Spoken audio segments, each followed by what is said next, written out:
before the San Francisco quake.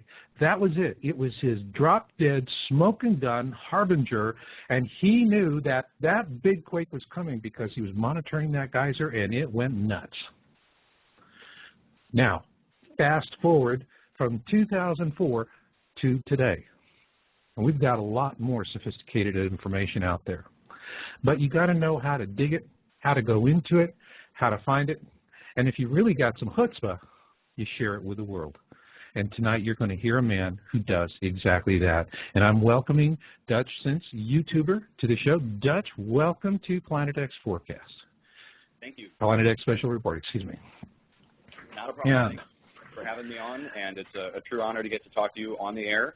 And I hope we can get into some really interesting topics tonight. A lot's going on, and you know what's going on today, so if you want to get into it, we can get right into it. Oh, man, let's just get right into the dish, you know what I mean? No holds barred tonight, Dutch. No holds barred. And first off, I want to let you know that, and this is a call out to all the folks at our planetxtownhall.com.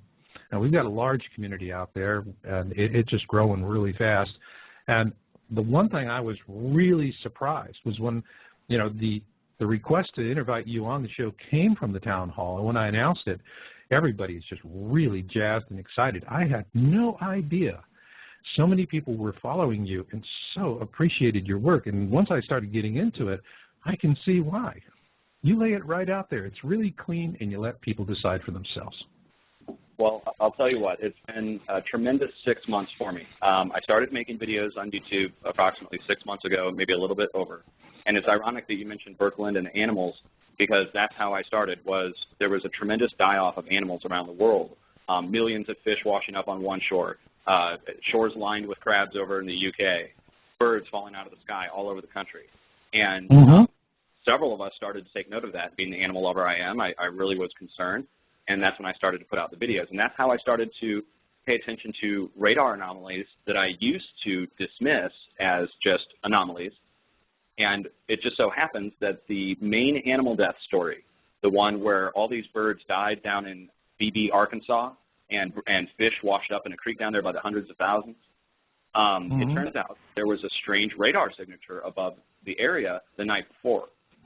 And so in the process of looking at the radar signatures in BB, Arkansas, I saw my first weather modification ring is what I call them now, my first Haarp ring.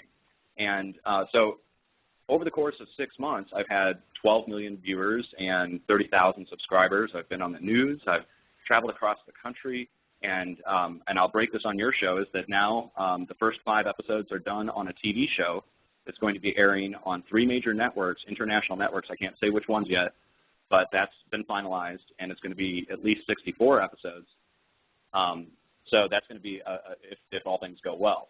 So it really has mushroomed up, and the reason it's mushroomed up is because the number of incidents has increased exponentially, and there's been no one there to actually tell anyone, because everyone gets their news from CNN, MSNBC, Fox News, et cetera. Some people think they're being slick and getting it from AP or Reuters. Well, there's no difference. They censor the news. They only bring out some news that is disaster prone, and they control that news indefinitely. So Fukushima, for instance, when Fukushima happened, they first beat the fear drum on Fukushima like no other. Okay, they had Anderson Cooper over there standing there with a Tiger counter, and they had Sanjay Gupta explaining the fallout effects of radiation. And then within a week, they're not talking about it at all. And that's right. You know, I remember Sanjay Gupta. He looked like a nervous cat in a room full of rocking chairs. He didn't like being there. He understood, and he wanted to get the heck out of it. And but before we go a little further, I just want to say to my listeners out there, folks, if you're in the virtual chat room, Susan Richards is our moderator there. And if you have a question for the guest, make sure it gets to Susan. We'll do our best to get that answered, and our chat room rules are real simple. Hey, cowboy, hang your shooter at the door, be nice to Miss Kitty, and you'll have a good time. And if not, you will leave the premises feet first. And for those of you who want to call in and talk with Dutch, well, we've got Bill Zam running the switchboard, and his middle name is Thor's Hammer. Get my meaning? Call, be nice, be constructive, and you'll get on, I guarantee.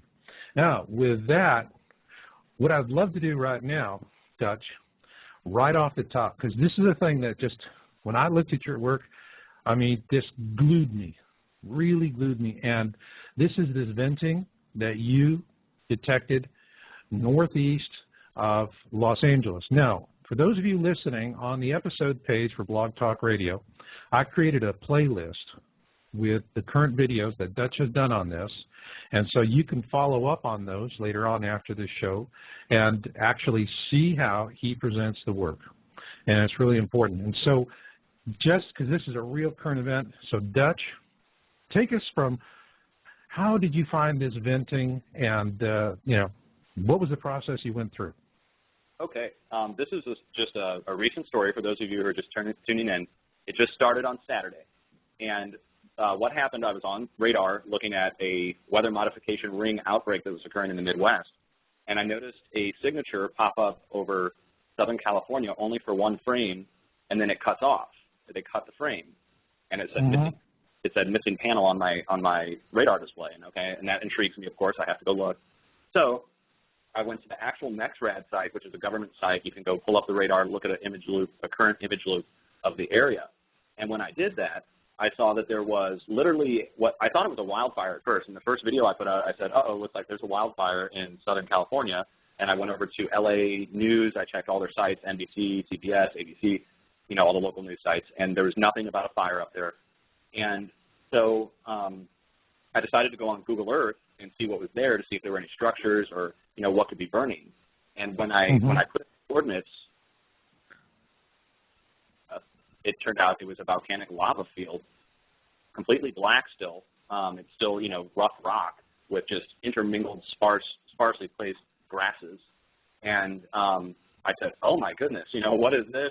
Of course, it wasn't, oh, my goodness. It was actually, what is going on? And so then I looked more into the area, and I found out it was called the Pisgah Crater Area, and that's spelled Pisgah. And it's all volcanoes. It's nothing but volcanoes right there, and it's the Mojave Desert, which is sand. There couldn't be anything there burning. So then, of course, I have to go pour over the weather charts and see if it's raining there. And you can pull up the precipitation stations there. You can pull up humidity levels, and none of that matched for any kind of precipitation buildup in the area. You're talking Mojave Desert. And right. So, long story short, I went and pulled the seismic charts in the area, and you can look at all these different seismographs placed all around California. And in the area there's magma harmonics, which is a long period of rumbling shown on a seismograph. And then it cuts off to a baseline, just straight flat line, and then it kicks back up again to heavier lines. And so you put all that together. I put all that together, and I said, okay, there's an uptick in activity around the world, everywhere where there's a volcano. Mount Etna just erupted. Mount Lokan just erupted twice. You've got Sakurajima over in Japan erupting every day. So I looked in the area. I put two and two together. I put out the video. And within a day and a half, last night at 2 in the morning, the USGS issued a press release response to my videos. And they referenced the YouTube user who pulled up Google Earth. And, it's me who they're talking about. And they said that it wasn't a hoax. Okay, well, I appreciate that. And it was a misinterpretation of the data, according to John Eichelberger, who's the senior volcanologist for the USGS. And their spokeswoman, Clarice Ransom, said that there's no threat in the area. That was this morning at 2 a.m. Now, it vented twice since then. Since they put that statement out, it has vented twice with a huge, you can go on right now. If you guys are sitting, if you're listening live, you can go right now and look it up, and you will see over the last 12 hours at station EYX in Southern California, a massive plume that erupted off the same exact area, and there's no cloud cover. You can turn on visible cloud. It's still daylight. You can see there's nothing. It just erupts out of the ground. And then, same time as those two vents are going, there's a 6.0 that occurred in Baja, California, right south of California, right at the Mexico border. And so a huge earthquake, venting occurs, and here's the USGS saying it's a thunderstorm. What? Say what? Thunderstorm? Right. That's what their official explanation is. If you go read the article all the way through, they said that it was a misinterpretation of the data, and it was most likely a thunderstorm. Now, it's just a laugh because it means they didn't watch the other 3 videos that I put out, because I show the precipitation, I show, what it could be, what it couldn't, and it's actually laughable because of what I've gone through with the USGS in the past. which is, I was telling you guys before this started, that Mm-hmm. they censored thousands of earthquakes off the map in the past several months, anywhere from Alaska all the way down to Florida. Yeah. Yeah, we've been seeing this for years. I mean, first off, you know, going back to Jim Birkeland, he called Loma Prieta in '89, and he was right. And his thanks for being right was that he was fired. So there's, you know, always this lid, keep the cattle, you know, keep the cattle happy. One of the things that I noticed was that there was an aviation turbulence alert on this. You were showing in one of your videos. Describe that and how it relates to this. Do you think it was part of a twist around that they issued the alert, or something else? Well, here's what we go through on YouTube. For those of you who aren't big YouTube followers or don't ever go on there, we are held, those of us who report the real news about what's going on, are held to a higher standard. I swear to you. We are held to a higher standard than even your newspaper or TV or anyone. And so, I know. I've got a YouTube channel. I mean, you know, we have similar numbers. You know, we're getting ready to break 14 million on my channel. That's great, and congratulations. That's a big step to make that many people. You've reached, you know, 2 huge population centers of the world, if you think about it that way. And what I want to point out is that we have a pattern that's occurring. And, you know, I could digress into this for hours, but the pattern that I see occurring is a censorship of the data. And the FAA thing points it out perfectly, which is I went to go pull additional data to prove my point, to say that there's something going on. And the first thing that comes across my head is, hey, you should probably go check the FAA and see if they've issued any flight warnings in the area and see if it's outdoors. You know, I mean, it makes sense. So I went over and checked, and there's a what's denotated as heavy turbulence, and it looks like a bump with 2 lines through it, and it's placed directly over the area where the volcanic plume erupted from. So I made the video, I put it out, I put a link to the thing. Within an hour, it's gone. All the others are still up there all the way across the country. A couple of them are still there. And they pulled that one when I put the video out. Now, I can't prove that, but it's just a strange coincidence. Within an hour of me putting the video out, they've got that little bump off there. And so, but it was proof at the time, and it was proof at the time, that a heavy turbulence warning was issued for that area only. And there's no storm in the area, because I just pulled the previous data, and it just shows clouds coming up off the ground right in a lava volcanic field off the Mojave Desert. Wow. Wow. And, you know, I want to ask you, Dutch, we got a question that comes in from the virtual studio from a Seeker 2, and wants to know, has anyone reported picking up a very high frequency or ultra low frequency signals on radio equipment during a Haarp ring anomaly, or even during this? Not that I know of during this yet. I'm going to have to look into it. It's been a really busy day for me, hundreds of phone calls and having to put the videos out. But I can tell you in the past, for those of you who are on the internet, you can go on to youtube.com/DutchSinse, and that's spelled DUTCHSINSE. And you'll find a video that I put out about a month and a half ago, and it shows a huge outbreak of weather modification rings and what we call scalar squares, which are giant squares that appear in the clouds in precipitation only when you're looking at the radar. And as that was happening, I got a message from a buddy of mine who's a shortwave ham radio operator, and I put out a video asking ham radio operators if they were experiencing interference like my friend was reporting. And they were. It was so bad. There's several websites you can go. They're called web SDRs, and on a web SDR, you can listen to shortwave radio on multiple bands. You can listen to Haarp. You can listen to the Russian woodpecker. You can listen to the Chinese meridian. You can listen to all these different devices if you know what frequency to tune into. And all the ham radio operators, first of all, it was hard to locate a signal on the visible dial because of all the background interference that's shown in static. There was so much background interference occurring. And, of course, you're listening to these guys talk, and they're like, well, you know, we don't have any signal down here. You know, we don't know what's going on. How's the weather up there? And they're doing weather reports, too, because they're trying to figure out where the interference is coming from that's blocking their signal. And it was just all over the entire spectrum. And then when you look at, and that takes us back to the animals that died all over the world. The geologists who predicted California in the 1980s, of course, cats are running away when there's going to be a localized earthquake. But if you see hundreds of millions of animals dying on the world at once, then that's the sign of a huge global problem, a huge earthquake that's coming, or a series of earthquakes all around the world. And that's what's happened literally since January of this year. Since January of this year, it has literally picked up on a daily basis, and it has not let up. I know. And I mean, Dutch, I really admire you for the work that you're doing, because monitoring this stuff is just hard. I'm looking at all this, and then, you know, you get people are going, what earth changes? I don't see any earth changes. It's like, okay, well, you're not going to notice them if your head is in the sand. But we do have a caller on right now. We have a fellow. Would you want to take a quick call in? Oh, sure. Yes, definitely. Okay. And I'm bringing in. We've got Jay from Washington. Hello, Jay. This is Marshall.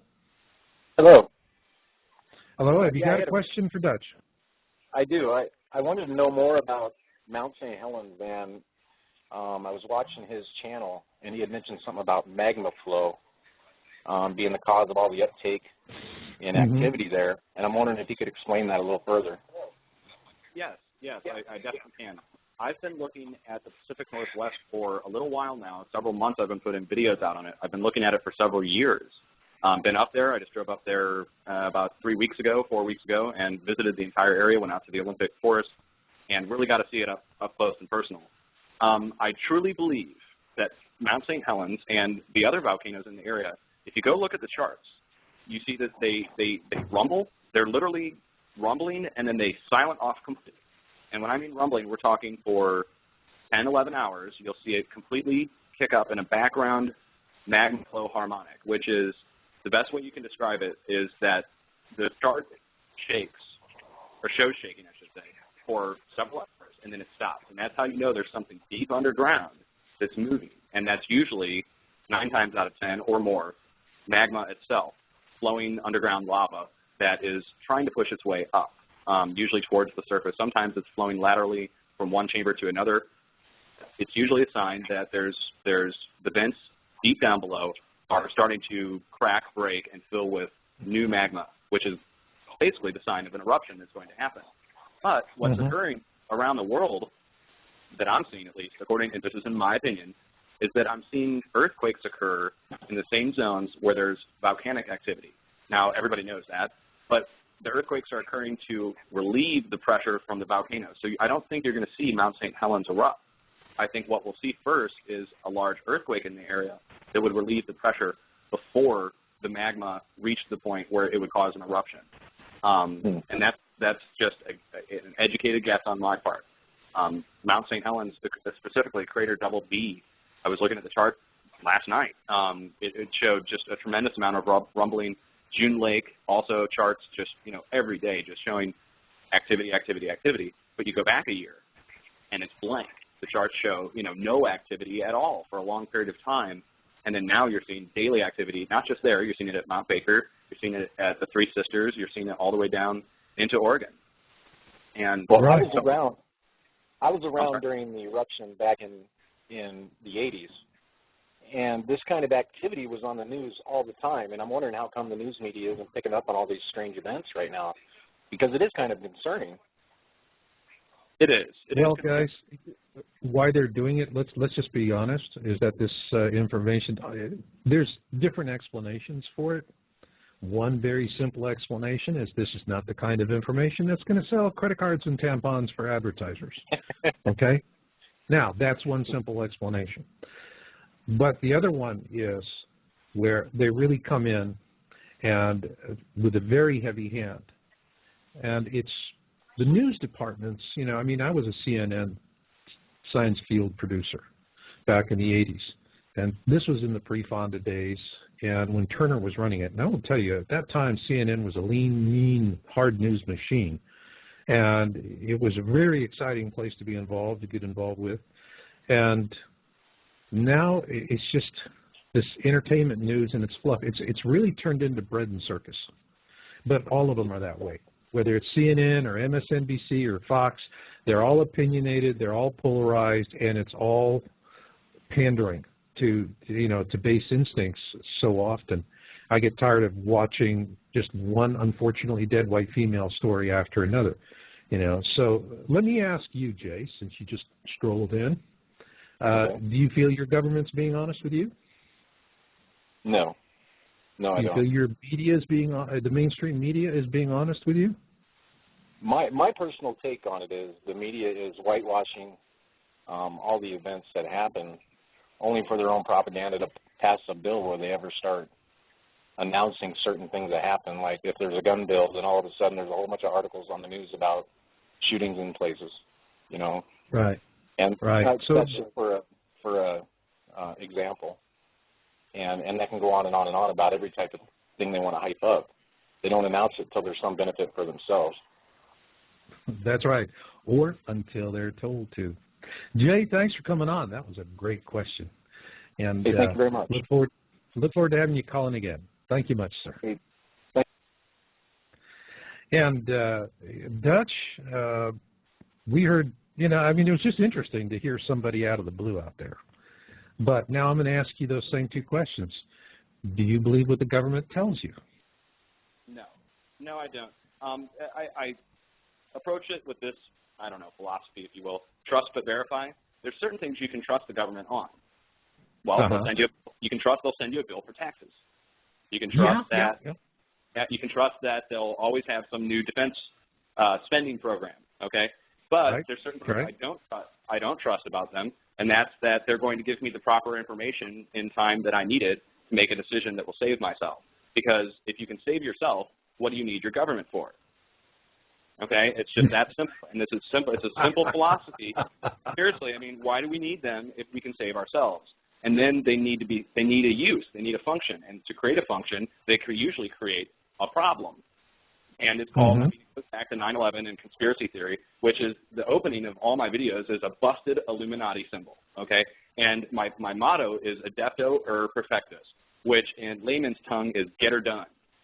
All right, and what I mean by get her done is the conspiracy behind needing government and false flag operations and creating problems and not releasing the proper information, et cetera, is that it all goes back to this control mechanism that is represented by the Illuminati, okay? And the Illuminati is, to me, it's almost a joke because it represents something bigger than a group. It represents an idea. And so when I show a broken pyramid, the pyramid that the Illuminati live by, that the people that actually subscribe to this theory, is an uncompleted pyramid.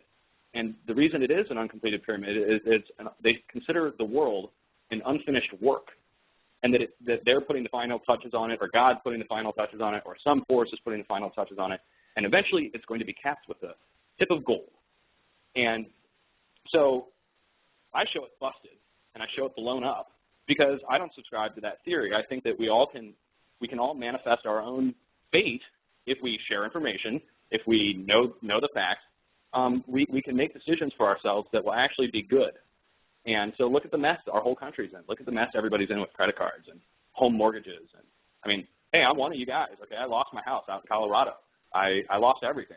Nobody knows this story about me. But I mean, you know, I've been. You know what, Dutch? I'd like to. You know, I think it's important for the listeners out there to connect with you and to understand why we do what we do as researchers and where we come from, because it is all too easy to be branded. All you need is for David Morrison at NASA to go, Dutch senses bad science, you know, and and then he'll have his reasons for it, you know, but they don't have to get into any substance. I mean, it's just this patronizing condemnations, and people get smeared. So tell the listeners a little bit about this history so that, you know, they can understand. You're a real person. You've been dealing with real life crisis, and yet this is outshining the rest of it, because just from the little that you said, somebody's got to be thinking, if I had those kind of problems, why would I be caring about the world? Well, it's funny. My wife and I have had this discussion a dozen times, which is I used to be that way, which is I used to be the person who was like, man, I've got so many problems. I hate the world. I hate people. I've like quoted saying that 1,000 times. And in the process of I went and got my technical degree from, I mean, you can go look at my Facebook if you want to find out my educational history, but I got computer science, and I got into the cell phone industry, and I moved out to Colorado to go open up T-Mobile cell phone stores. And to make a long story that's really boring and uninteresting, even more boring, I lost it all out when I moved out to Colorado to go work for the cell phone company. They closed up shop. They sold the stores to private franchises and let everybody go. And I had just purchased a brand new house with my wife. We put my 401k, my life savings into it, all of her money, all our money we had to put as a down payment on this house. We put like $100,000, everything we had down on this house. And they gave us the loan. Oh, my God. And it gets worse. And so after I lost my job, of course, we're left with this house payment, and it was like $3,000 a month, which is huge when you're 26, 27 years old. And we couldn't make the payment, so we had to go work multiple jobs. My wife had to work 2 jobs. I had to work 2 jobs, and it still wasn't enough. And so we had to sell our house, and that was in 2005. And we had to sell our house in 2005. Now think about that for a second. It was the height of the crash, 2005, 2006, and we had to sell our house for $100,000 less than what we bought it for. And it was a brand new house, brand new. There was houses right next to us, same make and model, that the builder knocked down the cost on by $100,000. And so when we sold, we lost everything we put into the house. I lost it all. And so I had to come back to St. Louis and live with family members to get back on my feet. And in the process of doing all that, I had to make a choice. What am I going to do? And just by fate or by God or however you want to call it, I started making these YouTube videos. A family member bought me a video camera. Somebody gave me their laptop. And that's when I started making the videos. And people said to me, why don't you go back out into the real world and work a real job and don't make these videos? When I first started making them, I had all these critics, and I still do, but I don't listen to them anymore. But well, Dutch, didn't you know that's the reason why God made a delete key? Oh, yeah. I use it. Yeah, it works for me. Works for me. Get a trash mail. All I got to do is check a few keywords. Don't even read it. You know, they are all so predictable. When I see them, it's like, thank you, God. Delete, delete, delete. You know, try it. It is really satisfying. Oh, and, well, I'll tell you what. There's a whole network. What people don't know about video making, especially on YouTube, is that when you start touching on these subjects like Haarp and weather modification and earthquakes and just weird things that people don't normally talk about, you come under this scrutiny, and they, for instance, this network of critics posted all my personal information online: my name, the coordinates to my front door, my address, my mom's name, my mom's address, my wife's parents' names and addresses. They threatened me, literally, in an email, which I sent to YouTube security, and I posted a video on it. They threatened me that if I didn't stop making videos, that they were going to release my financials. And we tried to, but luckily I lost everything. So if you release anything, I mean, I don't care. If my credit's ruined, so if you actually steal my identity, it's actually a good idea. So they did that, and we reported it to the FBI cybercrimes. My parents were, my mom's 70 years old. Okay, you got to understand, I'm in my mid-30s. So to mess with a 70-plus-year-old woman, it really, really upset me. And I put a video out and asked my viewers to help me look into who these people are. And in the process of looking into who they are, you wouldn't believe where it leads. It leads to private companies working in conjunction with other agencies to go out daily and discredit people and create havoc and dismay in the videos, in the comments, thumbs them up, thumbs them down, make sure they don't get up high in the ratings, that kind of thing. And they do it actively on a paid basis. That's right. That's right. You know, I'll tell you, Dutch, when I started doing this show, I was by myself, and boy, I tell you, I was fair game. And then Bill Zan and Susan both stepped up to the plate to help me out. And if it hadn't been for them doing that, I mean, we're talking about, and you're in the computer business. I was in the computer industry for 23 years. My client list included AT&T, Lockheed Martin, Oracle, Sun Microsystems. I could go on. And my last specialty was data centers. All right, everything that was, on the inside trusted networks. So I understood exactly what they were doing and how deep they were hitting. They were hitting in places where, hacker kids are not going to get. They were hitting on the inside trusted networks of the data centers. And there's very few ways to get in that way. And so I spotted that, and exactly what you're talking about, I've had to deal with this same thing. It's in 2008, the disinformation campaign started against me when I was releasing my analysis of the disclosure videos on the South Pole Telescope. And, that was when I learned the first rule. Anything that comes really close to the truth disappears really fast. And I was lucky enough to catch that stuff. But they hit me on the broadsides just like they hit you. And you fought back. You did the right fight, man. And it's out there. It's ugly. I mean, you know, when guys like you are being attacked, you know, you're good voices of logic. And even in the show coming up, you know, the old expression, raise the flag, see who salutes, see who shoots. And on one hand, I have so many people so excited. And on the other, we have people that are really buying into this stuff. And and we have a call that's coming in on the studio. Bill wants me to take this really fast. So you up for another one? It's the Wizard. Oh, yes, definitely. Would love to talk to anybody. Okay. Okay, Wizard, you're on. You got your question? Hi, Dutch. The Hey, Wizard here. I just called to say high five, dude, and just to send much love grenade, Duck. That's all I got for you.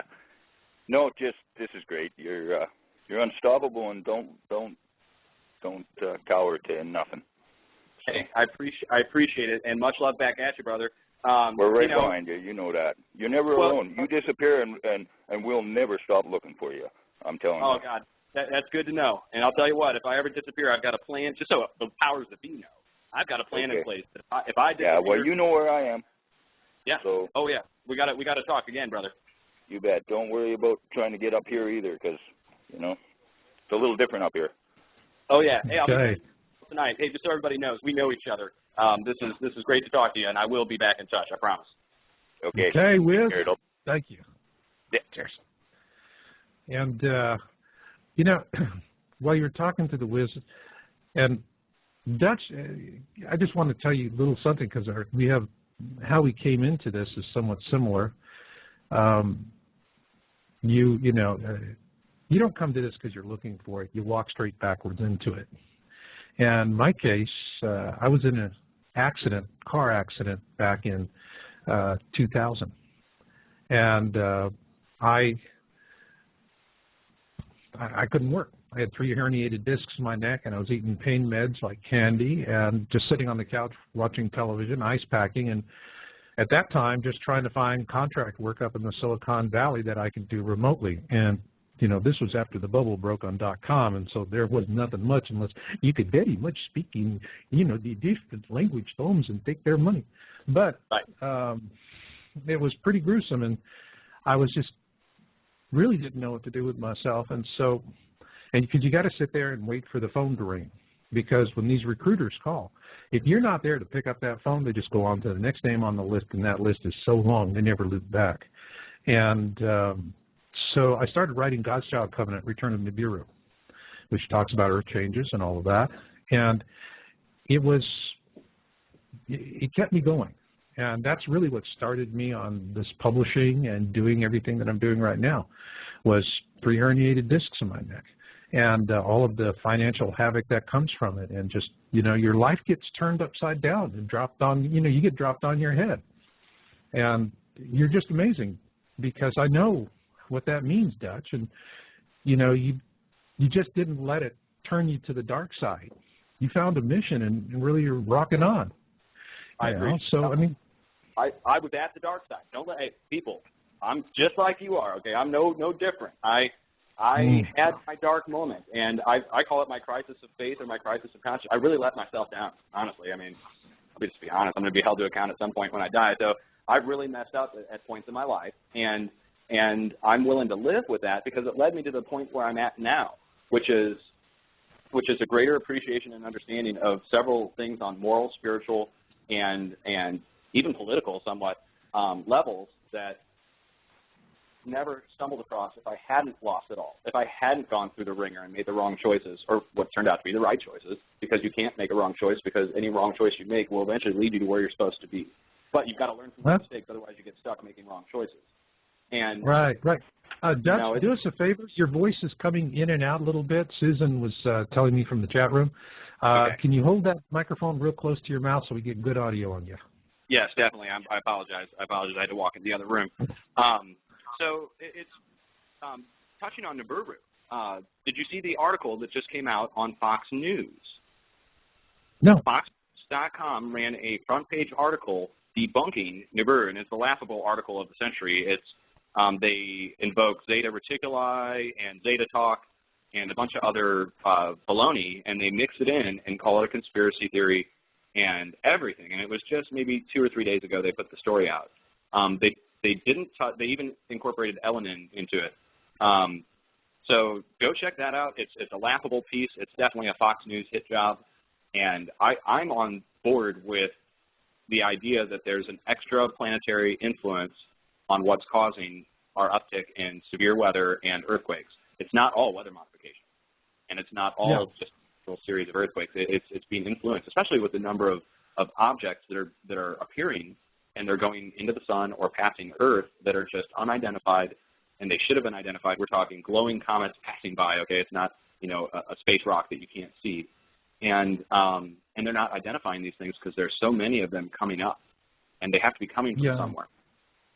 Have you noticed, Dutch, that when they write this trash, there are people that they don't mention by names, websites that they don't mention with an address, and you and I are the people that if they refer to us, it's indirectly in obtuse terms, but never where somebody knows exactly who we are. Have you noticed that? Oh, yes. Could you imagine if they were held to the standard that a YouTube video maker is held to, where they had to provide all the links down below so you could, and see the source story and everything? I mean, they just couldn't do it because they would fail epically, and we'd see it all in one day's reporting. And so they literally shape it and craft it. They even incorporate in subliminal messages. I encourage everybody to go. I'm not kidding on this. I'm not conspiracizing. This is for real. Go through any topic. I see it. I see it. Yeah, there's subliminal numbers and letter repeating and that kind of stuff, that you know whether or not a story is real or not, whether or not it's crafted. And ironically, all the financial stories are true.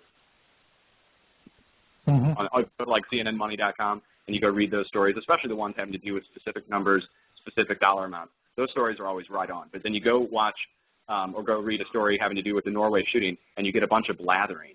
And it's obvious when you look at it that way, that it's just controlled to the point where that's why there's 12 million people coming on looking for earthquake news from me. There should be an earthquake channel on CNN that just reports nothing but weather and earthquakes, but they don't do that. Well, there's not going to be. It was a couple of years ago, CNN fired. They completely disbanded their science department and took those people, the ones that they wanted to keep, and merged them in with other departments. So you had someone that would actually be doing that and following that information, and now they're on unfortunately dead white female stories. And so, I mean, the definite shift, for me, it's painful to watch CNN. I just don't really even watch it unless there's, something really, really good, or I'll TiVo it so that I can skip through the nonsense. But the rest of it's just, biased news entertainment.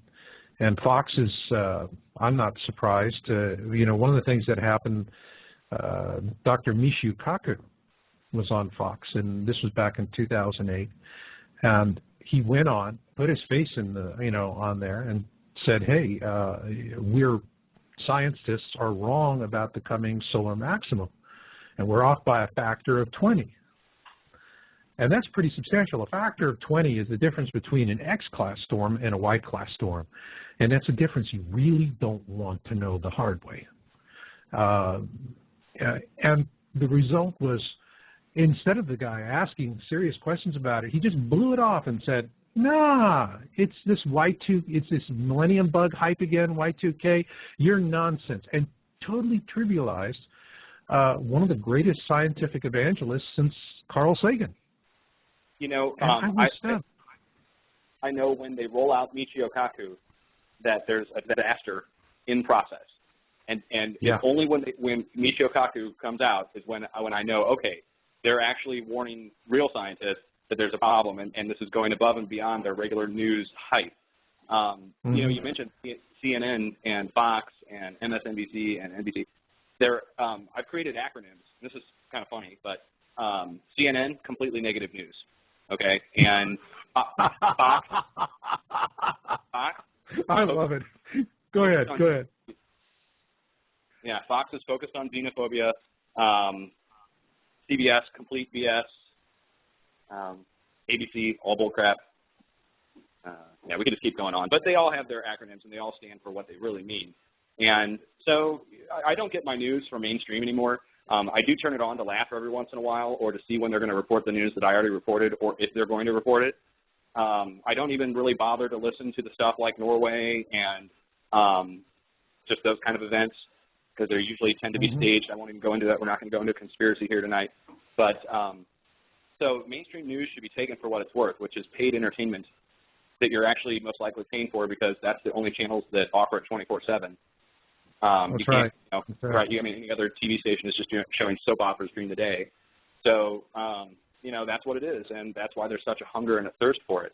And so that's why your radio show is probably doing really well, and why I'm getting a lot of viewers, because people have the BS meter. They can tell when they're being lied to, especially when they hear their friends talking about, hey, we're being lied to. Did you hear about so-and-so on YouTube, or did you hear about the radio show? Man, they really laid it out there last night. And, for instance, we're the only people talking about the Volcanic Earthquake Association tonight in California. I mean, I guarantee you there's no other radio talking about that tonight. And it's a big story.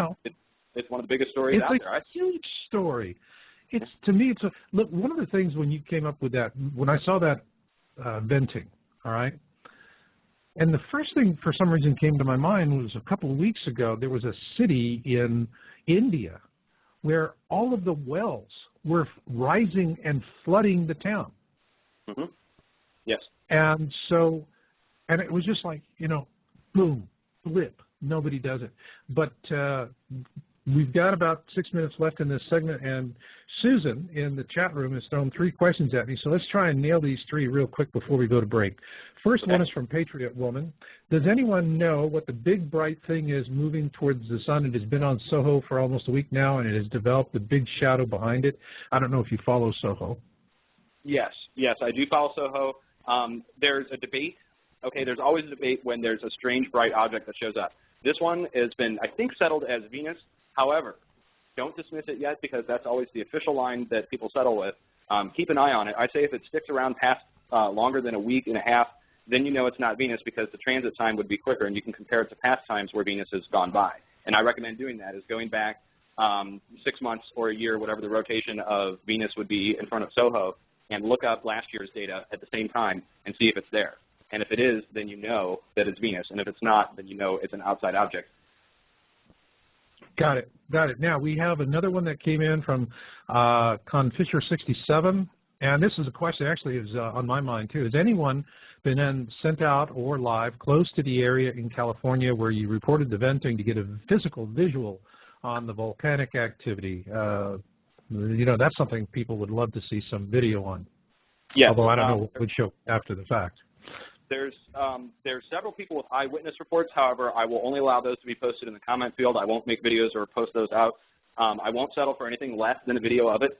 One person, the night of the first eruption, so on Saturday night at dusk, they recorded the skyline right in the area, and you can't see the mountain. It looks like it's not smoke. It looks like a thick fog, and you can't see the mountain from where she's at. Now, that's the only shot of it. Now, I've had several people say, if it happens again, I'm going to go up there for you, Dutch. Well, it's happened twice in the last day and a half. Now, I live in St. Louis, Missouri. For those of you outside of the States or whatever, it's the center of the United States, California, far west coast, 1,500 miles away. So I could try to get out there and go stake it out in the Mojave Desert. But I'm hoping there's somebody that lives out there that will eventually get word of my video and go out there and stake a camera and get it. That's the only way we'll ever get it. There's satellite feed. Now, this is the other evidence that I've got, is today especially, clear skies. All of California, the high-pressure system moved everything out of the way, no cloud cover. And there's satellite feed. You can look at visible cloud cover from today, and you see it. It comes up out of the ground and swirls up in the air and then goes away. It's right there. I mean, when I saw it, I said, oh, my God, USGS, I can't believe it. They're going to have to eat crow pie so hard on this. And, I almost did a little dance for joy, and I did a little break dance and said, oh, God, I can't believe this. This is vindication within one day of them slamming me. And so that's the evidence. But, Dutch, they're going to sweep that under the carpet, too. So, folks just don't understand how massive this disinformation is. how much of it's out there. I mean, when I'm working on the internet and I'm looking and I'm seeing things, and you know, it's like I always use this analogy. It's like remember Neo, you know, he saw the Matrix and what's that? They said, don't worry, you'll learn to read it in time and then everything will get clear. And it's the same way with disinformation. Once you learn to read the disinformation code, God, it's all over the place like a bad case of the warts. And but the got one more question here, and then we're gonna do a little music interlude for everybody so they can let out the cat and brew the tea. And this one is from Max597. He asks, is there any news on Nebraska flooding and nuke plants? Because there's zero news on TV and internet since June, I think, what he's showing. Got any updates on that there, Dutch? Okay, I live at the conjunction of the Missouri and the Mississippi River in St. Louis. I have not been up there since I went up there personally a month ago and took radiation measurements at Fort Calhoun Nuclear Power Plant. I got shots of the flooding. I drove up to the entrance where they have Blackwater security with AK-47s and literally AK-47s, not AR-15s. And they had to turn around the whole bit. And when I was up there, they had a huge sandbag wall that they had constructed, and it was big. It was 20, 30 feet high around the entire plant. Now, the parking lot was flooded. The entrance you could go in, but then, you know, it's just a loading dock down at the bottom where you could drive up to. Now, since then, the day after I left, and this was 4 weeks ago now, a month ago, it broke. The wall broke, and the plant was flooded. The wall broke? The wall broke. You can go look it up. The wall broke. It failed. The levee failed the day after I left. Gosh, I wish I could pull up that video right now. But long story short, the thing broke, and news hush out ever since. They've blocked the roads, so you can't get into the industrial park. It's a giant industrial park there, and I've got viewers that have tried to go up there since then, and the only shot you can get is from across the river far away where all you see is steam coming up. Now, oh, God. Right, That's not good. Now, here's the thing, is that if it's flooded, okay, you want a reactor to be flooded. Okay, so you wouldn't be really worrying about a meltdown because they could pump water constantly over it. Okay, they could just keep a pump in there and switch the water around. But it makes the water radioactive. And where does that water go? It goes back into the river, and then, of course, we have a phenomenal amount of storms that just keep coming over Nebraska, keep coming over Iowa, keep coming over Missouri. And it's almost like they're trying to wash it out because it's already been compromised, I think, in my personal opinion. There's no way for me to verify it. I took my Geiger counters up there. There was nothing, but that was the day before. Well, you know, what you're telling me, and it really is disappointing, is that with Fort Calhoun, it's just a replay of the BP oil spill, which was a real-time whitewash, and it was orchestrated between the government and BP. And there was no question about that because, you know, I mean, we heard the news reporters saying, I can't get in there, and it was BP goons with federal officers backing them up, and they couldn't go out, and we couldn't get any coverage, and that's not a good sign when we have this real-time whitewashing. So for Max 597, you know, if you're in the wrong place, buddy, think about it. Can I add one more thing to that? Is that to Max, I would say I would like to go back up there soon in the next week or so before the TV show begins taping again and get some answers to that specifically. Take some water samples right outside downstream. I do want to do that, and you know what? I'm just go ahead and commit to doing that. I will commit to doing that on your show right now. I want to do it. Somebody just had to bring it up. I'm gonna go up and do it. I got to find out because I live here. The water is coming downstream, and so if it is contaminated, it comes here, and we get our drinking water from the Mississippi River, which feeds Missouri, feeds into the Mississippi. So not good, not good. Well, Dutch, we've come up to the top of this segment. I'm going to play a little music here for folks so that they can go off and make the tea, throw out the cat. When we come back, we're going to start right off. We have a question from Lori Corbett on the 3 supervolcanoes in Wyoming, New Mexico, and California, and that will be our first question starting right up after we finish the break, so stand by with me. And for those of you out there, we're going to feature tonight Glenn Miller and In the Mood. And this was a song that was real popular back during World War II, and folks went to war listening to this music, dancing to this music. And so every time I listen to these songs from that time, I can remember when, well, frankly, We had more confidence on our government. But what they don't know is Yep. there's a supervolcano in California about 100 miles north of the area we're talking about with the vents. There's a supervolcano called Mono Lake, California. That's one. And then there's one in New Mexico called the Valles caldera, and it's also a supervolcano. They all show signs of supermassive eruption in the last 500,000 to 100,000 years. And that's a rough date guesstimate off the top of my head from what I remember. But so you're looking at those three supervolcanoes. The one that shows all the activity, well, actually there's two that are showing a lot of activity right now. One is Yellowstone, and we talked about that earlier with the USGS, literally wiping those earthquakes off the map. Go on YouTube, search Science Scandal. You will find my videos when I first started making videos at the time of the animal deaths, lambasting the USGS as a science scandal for deleting the earthquakes. So that one shows activity, and then Mono Lake, California, which is right on the border of Nevada and California, east of Sacramento. And it is swarming. Every day there are swarms there. So that's the answer to the question. Wow. Dutch, Bill's telling me from the studio you're fading in and out a little bit, so you got to keep that phone close. Dang it. Okay. All right. Sorry, guys. Okay. Oh, no worries. No worries. We're having fun. It just happens that way. Well, the topic's not so much fun, but, hanging out is really cool. So now I have a question for you from a new one from the virtual room that Susan passed on, and it's Jay Creed, and it's question for Dutch. Any possible correlation between the second Pisgah, I don't know if that's the way it's pronounced, but the second Pisgah event the other day and the radar blackout occurring at almost the same time? Yes, that is a very strange coincidence that I don't accept coincidences anymore, especially when they happen more than once.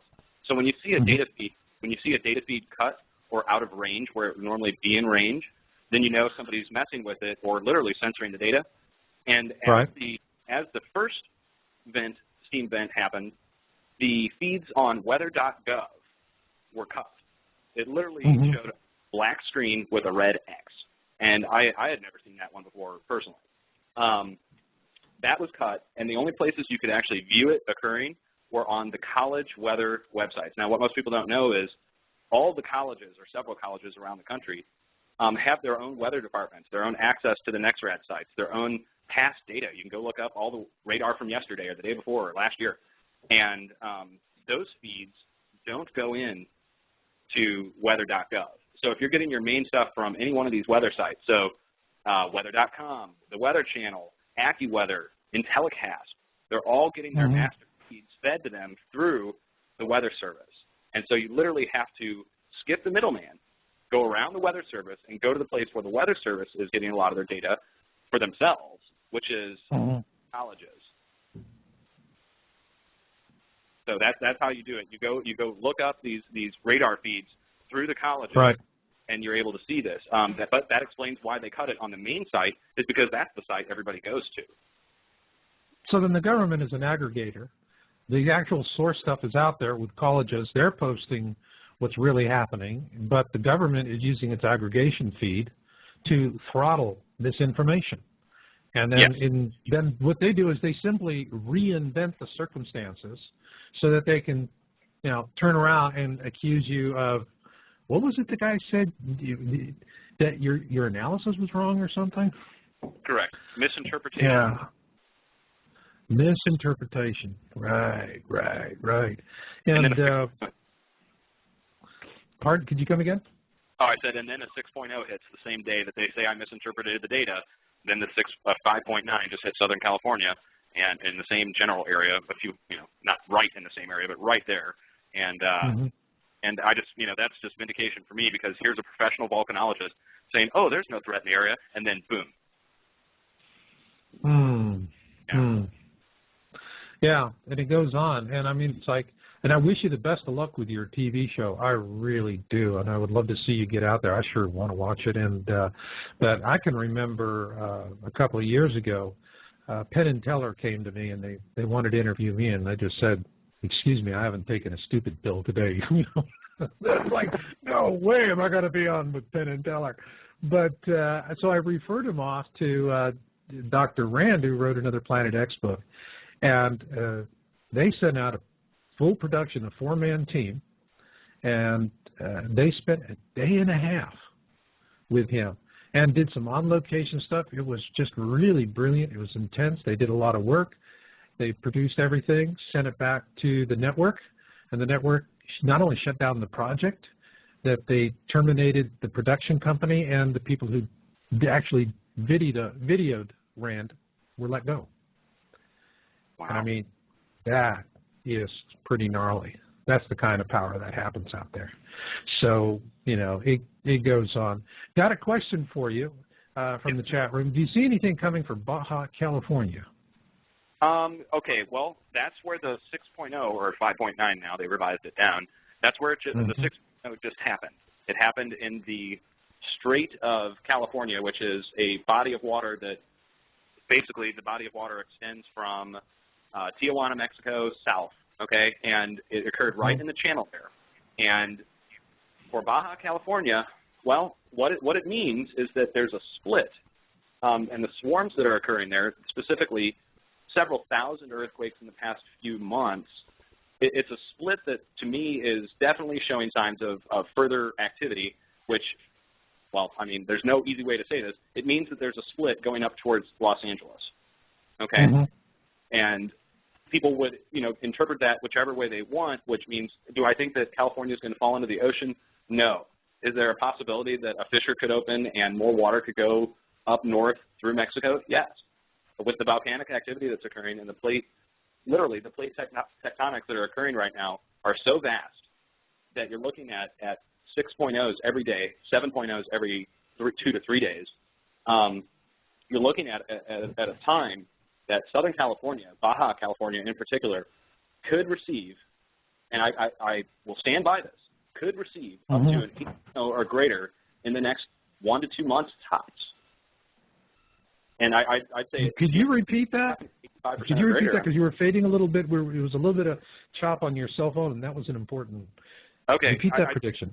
Yes, I'd say within 1 to 2 months' time, we're looking at a magnitude 8 or greater anywhere from Baja California, northeast to Mono Lake, California, northwest, all the way up through Oregon to the Cascadia Range. Now, I know that's a huge area, but Earth-wise, I mean, over the whole planet, that's a really small area to name over the next 2 months.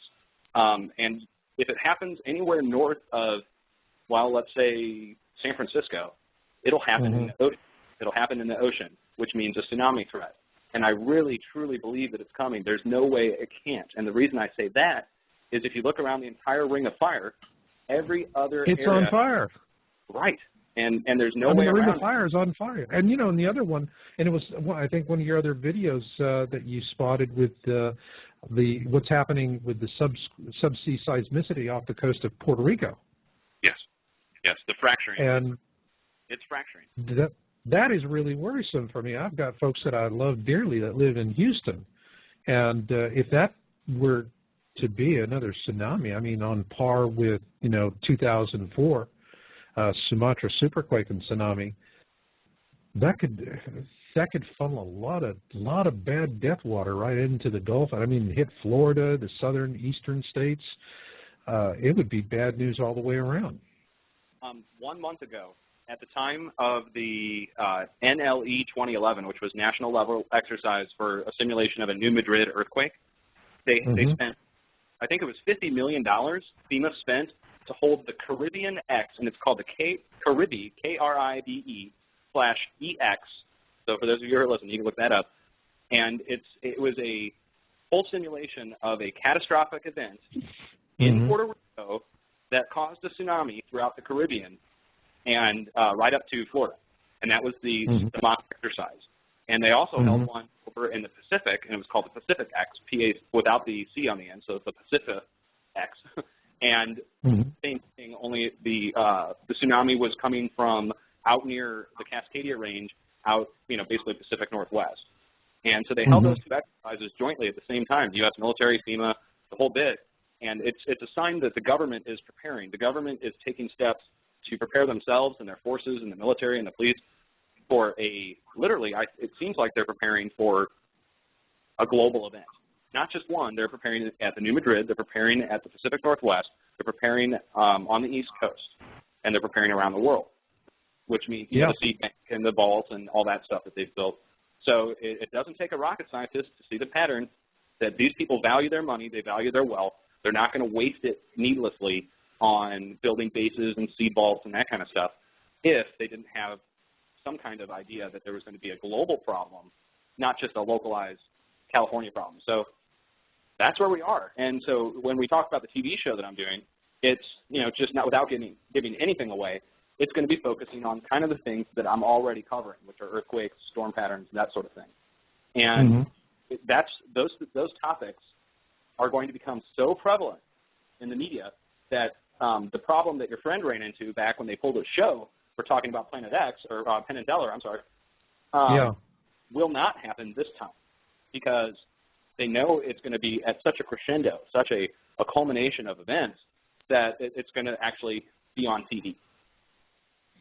Yeah, I mean, at some point you just can't keep hiding, pushing it aside, you know. But I mean, there's that great line from that movie 2012, you know, when was it decided that people don't have a right to fight for their lives? And that's really, you know, what I see in a grand picture. And, you know, what I'd like to do is I've got one more question from the virtual room, but then I really want to step backwards, so to speak, for the bigger picture of everything that's going on. But first we have this one question from the chat room. The atmospheric heating is over in Japan with the earthquake. What are your thoughts on that? I have seen firsthand radar evidence, kind of like the Haarp rings that I've seen on radar here, that appeared the night before in Japan. And you can go look it up on YouTube. There's people have taken screenshots with timestamps, so you know they didn't fake it. And also, I'd like to remind everybody that a freak snowstorm brewed up in Japan the day of the quake. This very strange snow ring appeared over North Japan. It wasn't over Fukushima, but it was over like North actual Japan, the entire country. That's how big the ring. And I saw that firsthand. I posted it on my YouTube page, like on March 12th, so the day after the big quake. And YouTube flagged it for matching third-party content, which is a copyright violation. And if you get too many of them, they ban your account. And so I had to delete the video, and it's still floating around out there, but you have to really search it. And when you search it, a million hits come up on a bunch of other crap, like Lady Gaga videos and stuff start coming up. Right. That's how they bury it. They go into the search engine listings, and that's how they bury you. Yes. Yeah, 100%. Yeah. And, you know, I mean, I see, as one YouTuber to another, I mean, you kind of get the feeling YouTube is, what side of the fence are they on, do you think? Are they really trying to maintain an open forum and they've got to concede ground when they're getting pressure? Or do you think they're just part and parcel of it? Well, I think there's both aspects. You can go watch some really cool videos on YouTube about YouTube, and it's really funny that you do that. But if you go look up the Google Data Center or go look up the YouTube centers and stuff, they're made up of people that are kind of just like me, all right, or just like you, which is, you know, you've got an ex-CNN guy working there, and you've got a computer programmer nerd that's working the servers. But they all get their direction from somewhere, and they can't do certain things, just like when you work at any job. And so I think there's a line. I know for certain that there's a center, like an actual cubicle farm, where there's a bunch of employees that sit there and go through the videos, and you know, and I think you probably, you know, different days you get different people, and different people allow different things. You got different managers working different shifts. Sometimes the Illuminati control master is out on his yacht, and you can't get a message through to him to find out whether or not it's okay to allow the video, and so it goes through. And then other times, a video that would never get flagged gets flagged immediately, and you can't put it up, and you're left dealing with the consequences of a copyright violation that's not due, or some other things. So it's like, I've heard rumors about Google being purchased by the CIA, or that the CIA is somehow involved in the actual running of the company. And that's all conspiracy hearsay. There's no way to prove that. But when you look at the tactics, the information gathering tactics, the different styles of critique that they allow people to create these videos that harass you and threaten you, and they don't ban them and stuff. So that to me says it's an overall tactic. Maybe they hired people that used to work at the CIA. or maybe they hired people that used to work at Blackwater Counterintelligence or whatever, and they used those assets to create the same kind of structure, which is CIA, only it's Google. Yeah, you have to be concerned with that.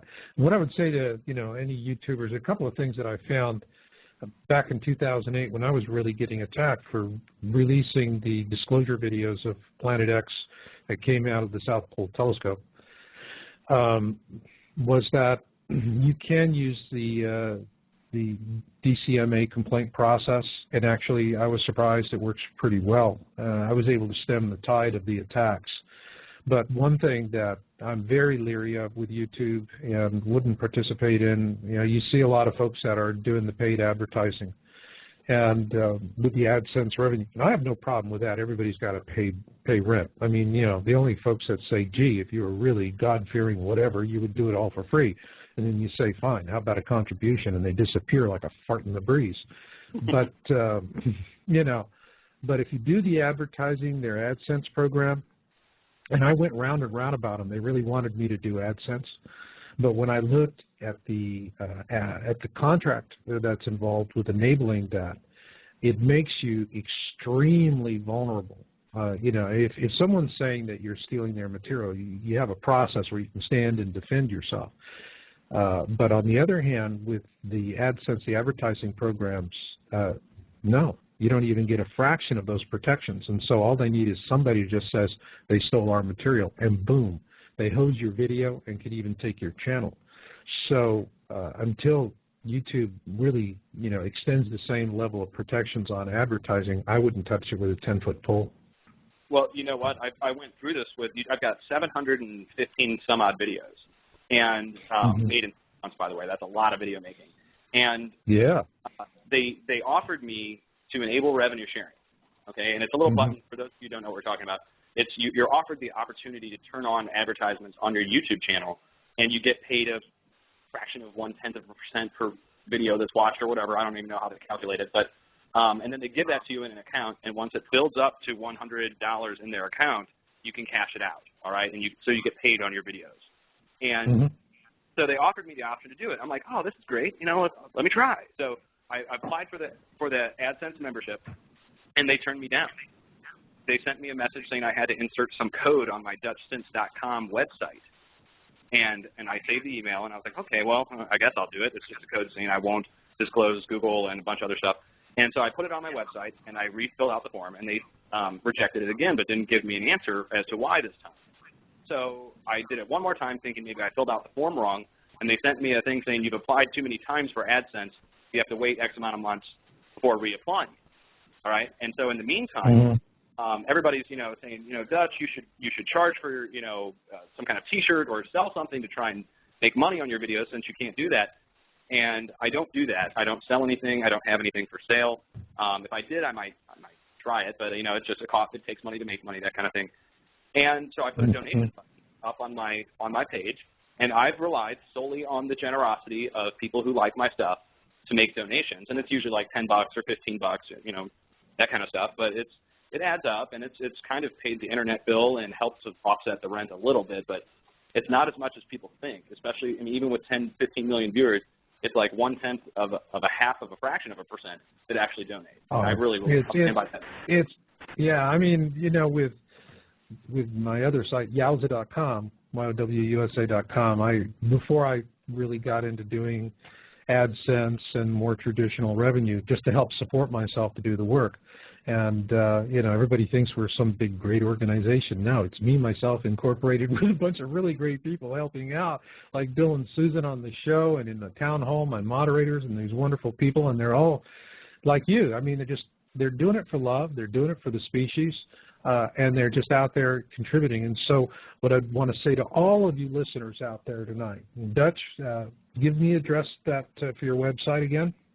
It is www, of course, and it's DutchSense, and that's spelled D as in David, UTCH, SIN as in Nicholas, SE, DutchSense.com. Or you can just go search DutchSense on YouTube, and you will find 100,000 videos that come up, and most likely mine will be at top, hopefully. And you will find out all the information. Well, for those of you listening out there, next time you go to McDonald's, instead of supersizing your fries, put the change in your pocket, go to Dutch's site, and send it on. This guy is your local hero. So go out there and support him. And oh, you're welcome. No, I want to see you keep on doing what you're doing. You know, it's just coming across your work, and it's just an absolute pleasure for me. And I understand everything that you're up against, because we're up against the same things here. And it's tough. I mean, right now, this show is what's keeping us on the air is Bill Zam. I mean, he's just out there. He's a wizard in what he does. I don't know. It's like, you know, he's got smoke coming out of his head or something. You know, you turn off the lights and he glows in the dark. But, hell, man, he keeps these bastards off my back. I love it. We like that. And looks like we have got a caller coming in. You want to take a call? Definitely. Okay. And caller, this is Mrs. Corona from Northwest Washington State. Hello, ma'am. You got a question? Hi there, Dutch. I was calling about the Pacific, or the post-glacial rebound effect, and wondering, in your opinion, what effect it's going to have on the coastline here on the West Coast. That is a really, really good question. For those of you who are not familiar with the subject, post-glacial rebound effect is a geologic process. It's not conspiracy theory. It's hard science, where the old frozen portions of the North and South Pole have begun to melt. Okay, regardless of what you believe about Al Gore or An Inconvenient Truth or global warming, there is scientific satellite evidence to show that ice is melting and breaking off, and thermal ground temperatures are on the rise in areas that were cold. Now, whether or not that's man-made, I don't even want to get into that debate, but what it shows is that when this melt-off occurs, two things happen. Water flows, of course, towards the sea, and it fills the sea. The combined weight of the water itself weighs down on the entire plate, whatever plate it's on top of, so the Pacific plate or the Atlantic plate or the North American plate, and it causes a deformation process. And it's called the post-glacial rebound effect because after the glacier, the ground rebounds. It comes back up. It's been weighted down by a ton of ice. And when that water comes off, it goes down into the porous structure of the ground, and it expands, just like anything does. And that's how you get a post-glacial rebound effect. Now, what's occurring around the entire planet, I just put a video out on this a day and a half ago. It was showing the entire northern hemisphere of the entire planet Earth has a ring of earthquakes that are occurring. You have to look at it from the North Pole, and you have to do it on something like Earthquake 3D so you can see it plotted out over an entire globe. But when you look down from the North Pole at a graphical representation of where the earthquakes occurred just over the last 7 days, you see from Russia, from the tundra areas of Siberia, all the way around through China, right around through North Korea into Alaska, right around through northern Canada, and back around through northern Europe into Norway. There's a huge amount of earthquakes that are occurring, and it's totally obvious that that's being caused by the thawing and the water weight that's pressing down and raising up these plates. And now, is that the cause of everything? I don't know, but I can tell you that the cause on the West Coast will be, I was just there, okay, and you can see where in past times the plate has buckled, and it's buckled due to several reasons. Sometimes it's seismic, sometimes it's volcanic, but I can pretty much give you a guarantee that there will be a thinking of the western portion of the like where the Olympic National Forest is, for instance. That area is resting on top of a part of the plate that when more water comes to rest on the Pacific plate, it's going to push that area down. It has to. And so I really think if you were to ask me an area in the Pacific Northwest, what will happen, I think that area will sink somewhat. And then further inland, you'll see a raising, but you know, it's like a seesaw. So one part pushes down, the other part pushes up. Yeah.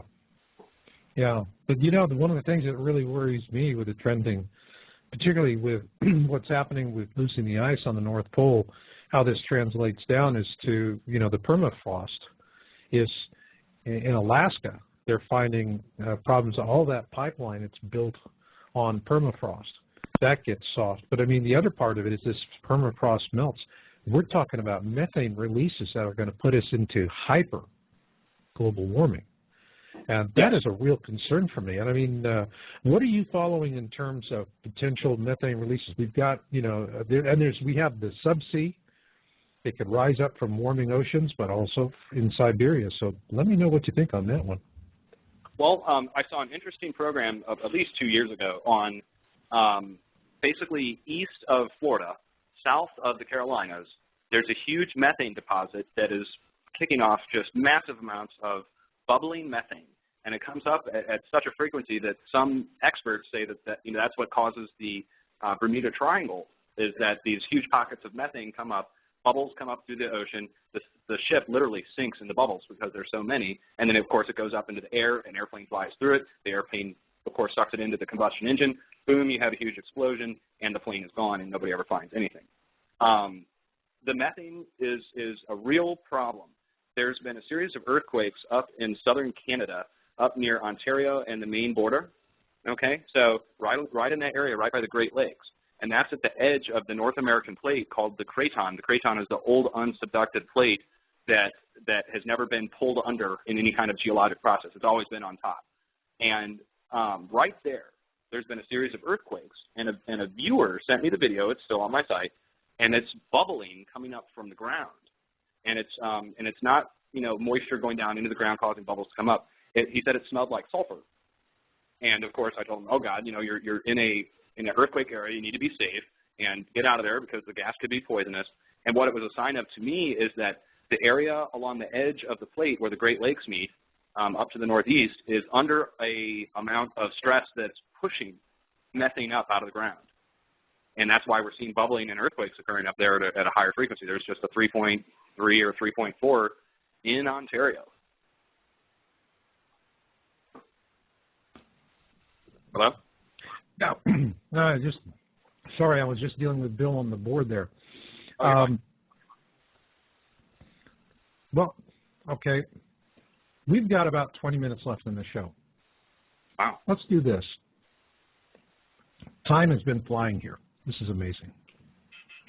But what I'd like to do is to have a kind of a theory of everything look at this thing. I mean, just take a big step back. Tell us what you think is the causality that is bringing all of this and what we need to do in order to deal with it. But most importantly, where it's going, where you see the greatest dangers, and the big signs that people really need to be tracking when they're looking on the Internet. Well, there's several competing viewpoints on this, okay?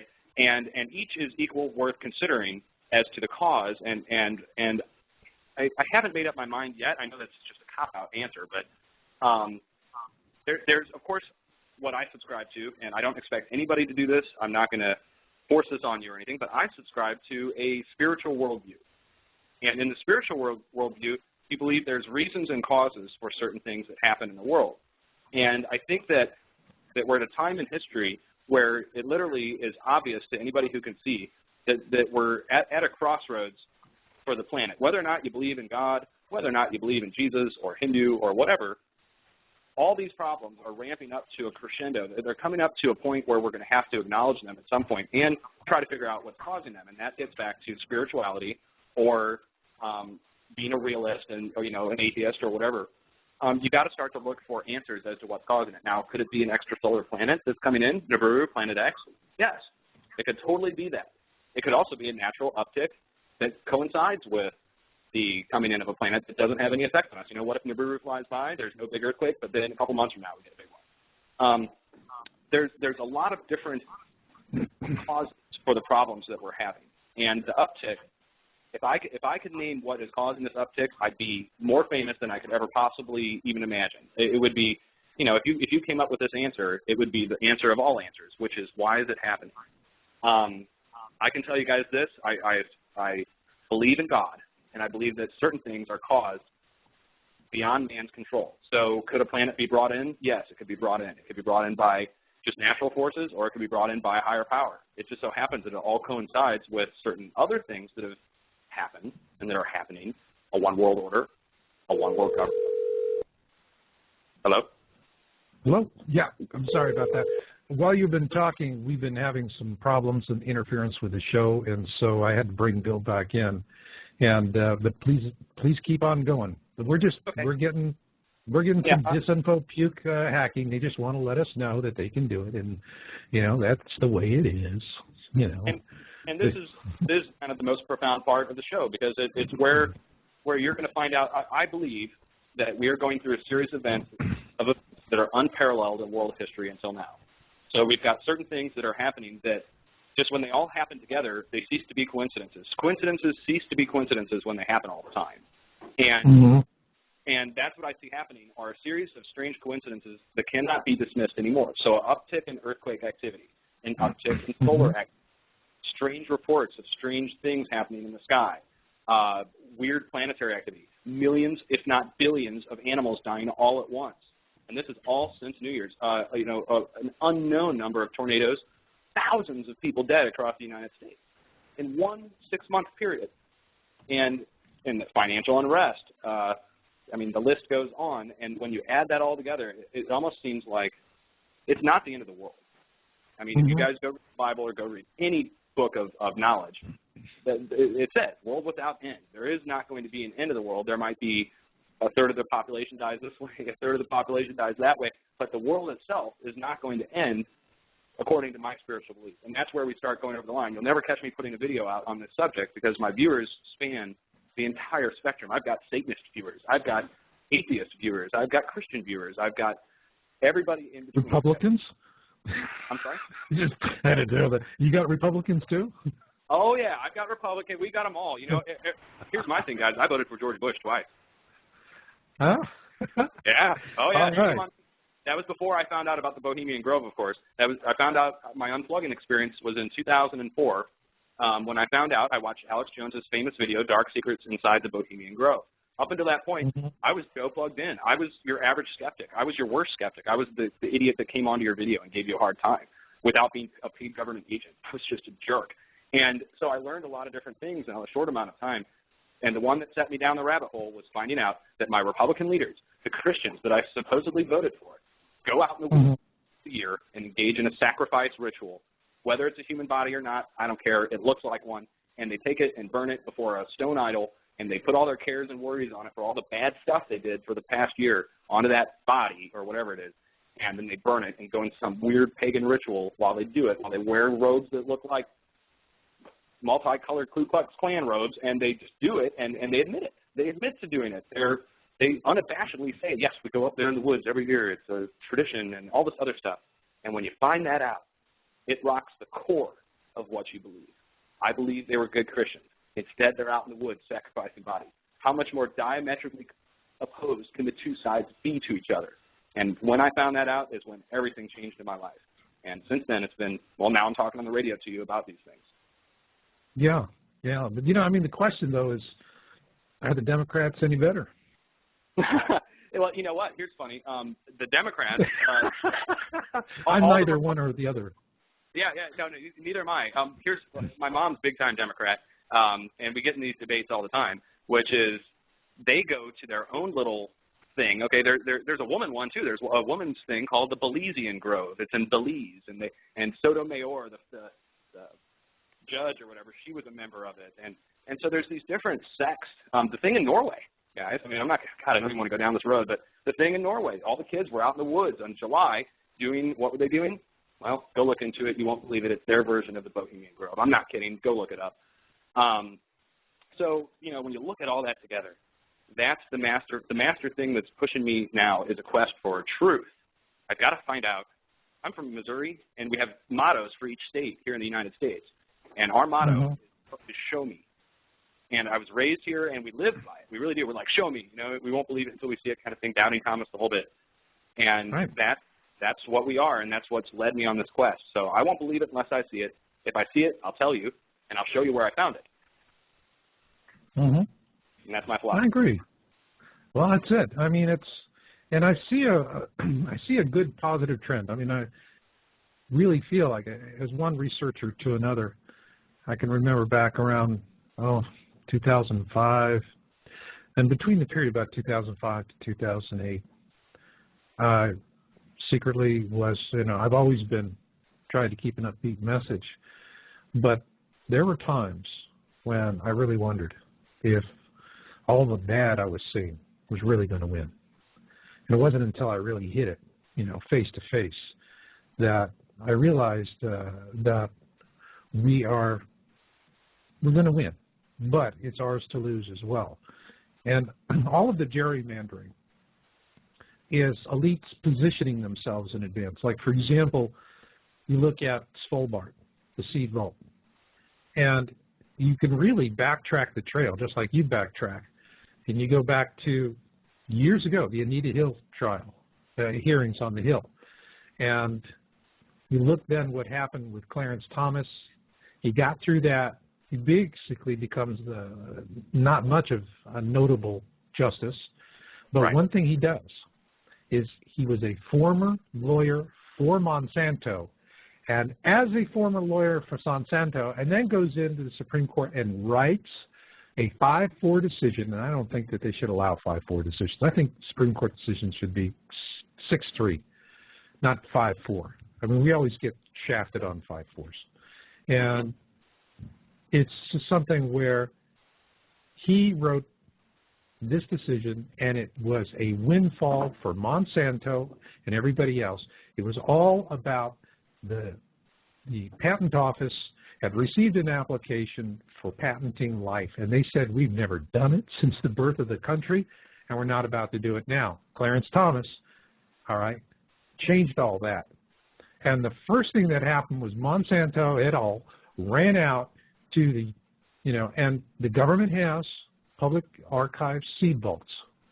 So that, this is important for maintaining, all different kinds of crops to meet different situations. They had seeds, heritage seeds going back to before the time of the Revolution, all right? Monsanto and these other all just snatched up this stuff, started filing patents left and right. Then on top of that, they, what happens is the way the Supreme Court set it up, thanks to Clarence Thomas, is that family farms could be intimidated and thrown out of business for acts of God. Acts of God. All Monsanto had to do is get a couple of guys up there in a small pud knocker at night, fly over the farmer, drop a couple of handfuls of seeds, wait for the stuff to sprout, and then come out and discover what they had planted from the air. And then all of a sudden, the farmer who never planted that seed is basically given a legal ultimatum thanks to the Supreme Court. You will suck up and kiss Monsanto's tuchus, or we'll grind you and your little farm to pieces. And that is what happened. Well, now we have that. So let's fast forward to Svalbard. Bill Gates, the most successful monopolist in the world, he's the poster child for organizing this. And who's funding it? Monsanto et al. So what does it mean? Is all of the heritage seeds varieties that they're collecting are going to Svalbard. They're going to control it. And then what happens is, after the dust settles, Planet X is gone, and it's time to rebuild. What is going to be the basis of a currency for a new world order? It will be the pure genetic seed stock in Svalbard. And it's going to be real simple for everybody else. Suck up and sign the deal, or you're free to starve to death like free people. Make sense? You know what we need to make and start offering immediately? A mini seed vault that each person can put in their own house to keep their own seeds of whatever they want for an extended period of time. An explosion, a flood, anything like that. That's just, hey, there's an idea for somebody out there. If you want to go do it, you'll make $1 billion trillion, which is make one that anyone can buy at the store for a cheap amount of money. Mm-hmm. And actually, it's, you can go out, find local resources. You can find people that are into gardening and this. They know what grows in the area. They know what's going to go in the seasons. There's a lot of expertise that goes along with the seeds. And there are a tremendous amount of local resources. And that's something to do. You can, folks can buy these seeds online. But, that's what I would say to everybody out there is that seeds are more than food. Seeds are freedom. Without seeds, there will be no freedom. And it is just absolutely, absolutely imperative. We're down to just a few minutes left in the show. Take us ahead for the next couple of weeks. What are the things that you're looking at, you're on top of, you're trending, that we need to be really mindful of? Okay, the things that are trending right now is the storm threat is not let up with weather modification. Chemtrail spraying is actually increasing. I've received several reports of massive spraying, and we're talking dozens of planes in the sky at the same time out on the West Coast. This means severe weather is going to be coming across the United States in the next week. You can expect dozens and dozens more tornadoes. The tornado season did not stop this year. It has continued right through spring, in through the center of summer now, and it's not letting up, and we're going to ramp up here into fall. Fall is another tornado season, and it's going to get real bad here come the fall time. You just wait for fall because it rains the most in the United States in the fall. So if you think it's bad now, wait till October. As for earthquakes, you're looking at a steady progressive uptick. And the pattern that I've noticed is that there's an uptick in volcanic activity followed by an earthquake activity. So we see multiple volcanoes showing activity. We see multiple earthquakes intermingled in with those. So if you live in a fault zone, it's not everywhere in the world, but if you live in a fault zone or if you live in a volcano zone particularly, pay attention. Watch them. If you have to, watch my videos. I know it's going to be painful sometimes, but watch, listen, learn, and most importantly, be prepared. Just have a extra set of in your pocket. Have a bag with your basic needs in it. Have some water and food. Yep. Any poor person can prepare for it. Guys, I'm on your budget, okay? I'm on a couple $100, okay? So you're looking at, you can go to the store and just buy some basic necessities that you can survive on for 1 month is what I recommend, bare minimum 1 month. After a month, well, I mean, if it's Planet X, you're going to want a lot more. But if it's an earthquake in your area where you lose power at the height of a heat wave, well, guess what? You'll have water and food. So that's what I would do. Yeah. Don't be scared. Be prepared. It's a cheesy saying, but it's true. And so just be prepared. It's amazing. There's so much reticence people have about spending the money to be prepared. And it's not a lot of money. But they'll go out and, they'll buy an insurance policy based on the fact that maybe there's a 1 or 2% chance that their house is going to catch fire. Or maybe they're going to buy like a hospital indemnity like Aflac, on the rare possibility that they have an accident, not a natural illness. And so it helps them out a little bit. And these extreme risks, you got to look at what the risks are relative to the cost. People can accept that. And you're talking about they're going to make decisions on a risk threshold that is in 1 or 2, 3% range. And this is going to be hundreds, if not thousands of dollars a year in insurance premiums. Yeah. And yet when they look at this and they see all of the earth changes and everything that's going on, all of a sudden it's like, this isn't worth the price of a Happy Meal at McDonald's. Yeah. And it is just an odd thing. It has always been a frustrating thing for me. Does it bother you too?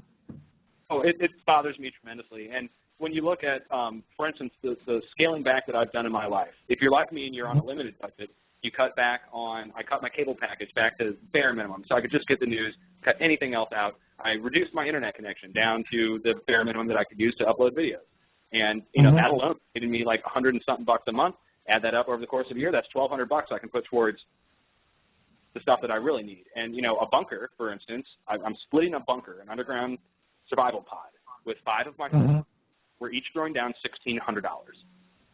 Okay, I mean, that's like doable for anybody, even me, all right? So, but you got to cut back on the things that, don't buy that motorcycle or don't, just don't go to McDonald's, eat at home. And over the course of a few months, you'll have enough to throw down with your friends to get the protection that you need for when a giant mob is heading towards you because they didn't prepare, or when a planet zooms in out of nowhere, or when the big earthquake hits and you lose power for a week or 2 weeks or 3 weeks or however long it's going to take them to get the power back to you. There's so many things that could occur that you need to be prepared for that if you just make those little sacrifices now, guys, when the time comes, you'll be like, sweet, I'm the only one who's prepared. And if it doesn't come, guess what? You got a lot of food, you got extra money, and you got a place to go in case a tornado comes. Yep, that's absolutely it. And staying aware of it, folks, gives you a 24-hour heads up, and that's really, really big. Stop to think about it.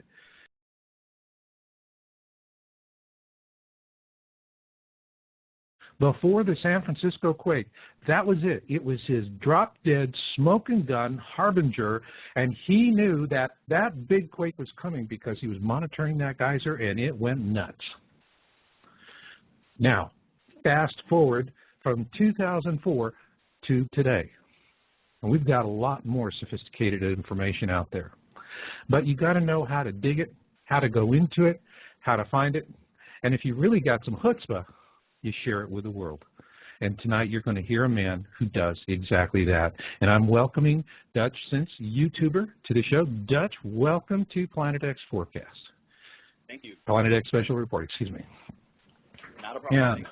for having me on, and it's a true honor to get to talk to you on the air.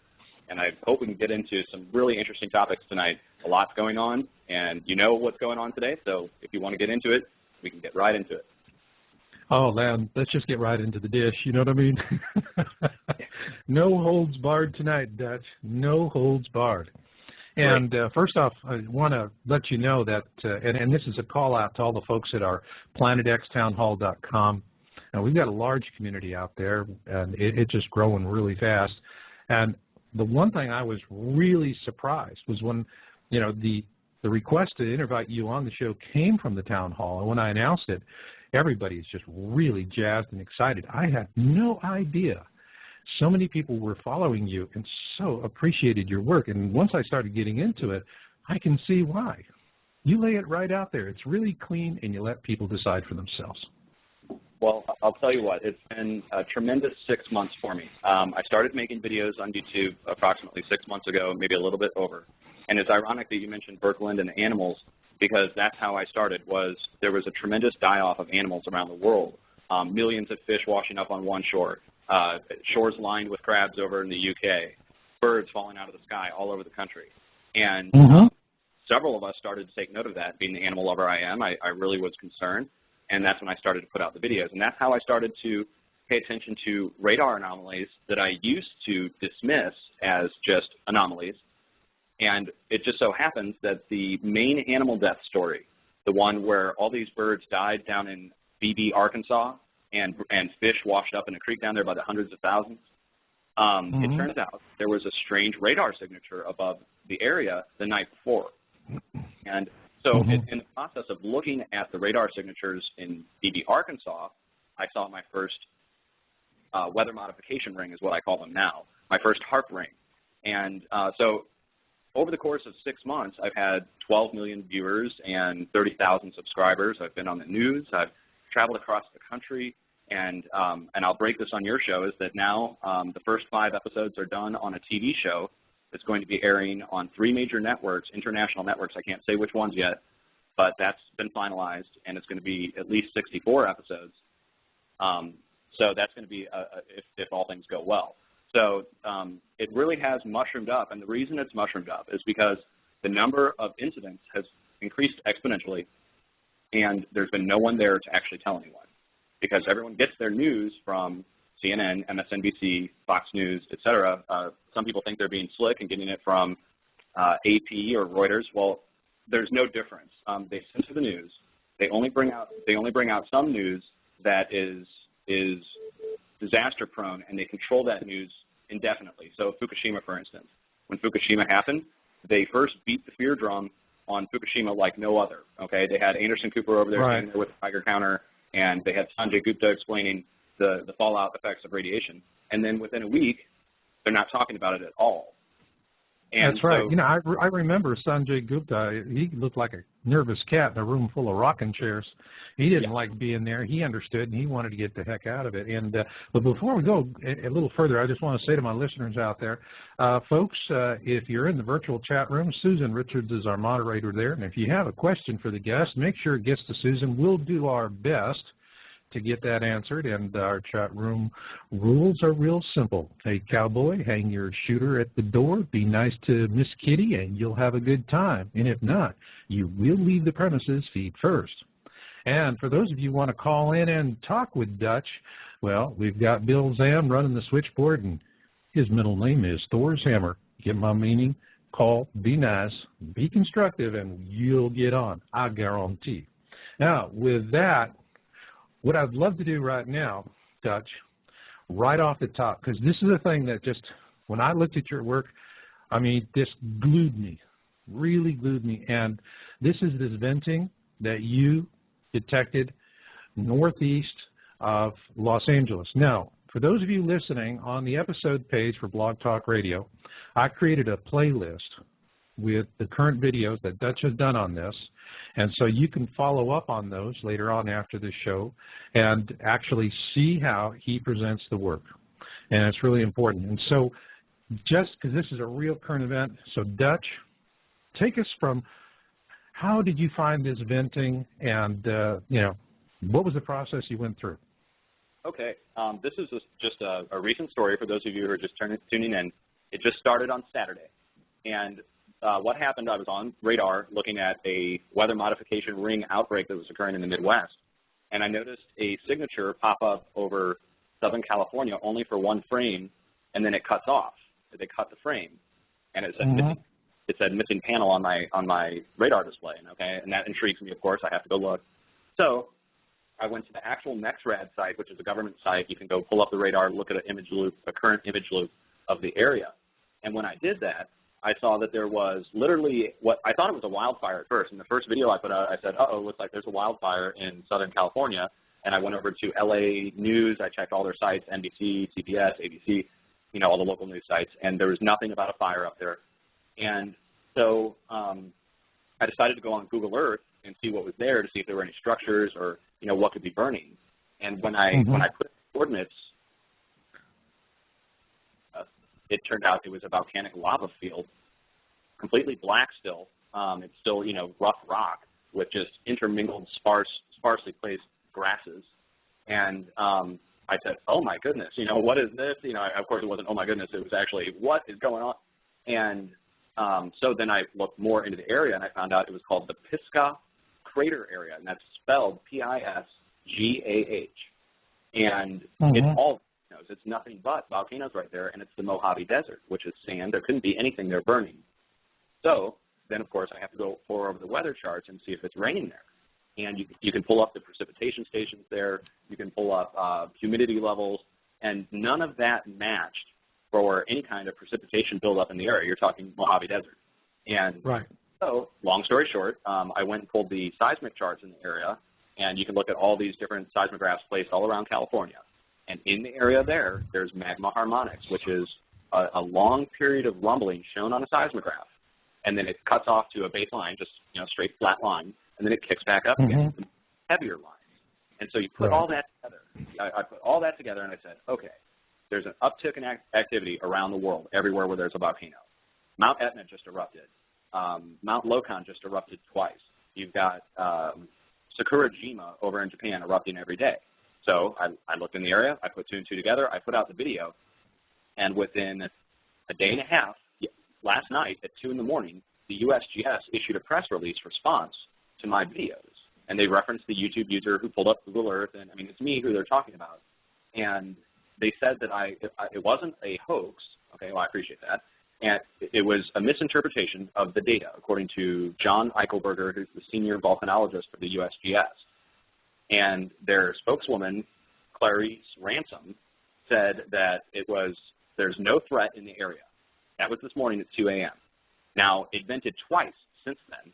Since they put that statement out, it has vented twice with a huge, you can go on right now. You guys are sitting, if you're listening live, you can go right now and look it up, and you will see over the last 12 hours at station EYX in Southern California, a massive plume that erupted off the same exact area, and there's no cloud cover. You can turn on visible cloud. It's still daylight. You can see there's nothing. It just erupts out of the ground. And then, same time as those two vents are going, there's a 6.0 that occurred in Baja, California, right south of California, right at the Mexico border. And so a huge earthquake, venting occurs, and here's the USGS saying it's a thunderstorm. What? Say what? Thunderstorm? Right. That's what their official explanation is. If you go read the article all the way through, they said that it was a misinterpretation of the data, and it was most likely a thunderstorm. Now, it's just a laugh because it means they didn't watch the other 3 videos that I put out, because I show the precipitation, I show, you know, what it could be, what it couldn't, and it's actually laughable because of what I've gone through with the USGS in the past, which is, I was telling you guys before this started, that they censored thousands of earthquakes off the map in the past several months, anywhere from Alaska all the way down to Florida. Yeah. Yeah, we've been seeing this for years. I mean, first off, you know, going back to Jim Birkeland, he called Loma Prieta in '89, and he was right. And his thanks for being right was that he was fired. So there's, you know, always this lid, keep the cattle, you know, keep the cattle happy.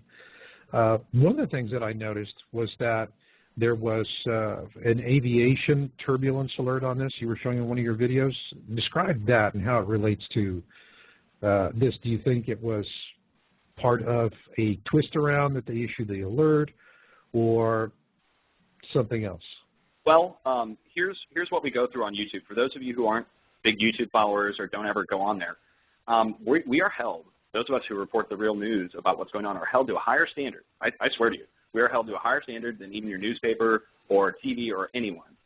And so, I know. I've got a YouTube channel. I mean, we have similar numbers. We're getting ready to break 14 million on my channel.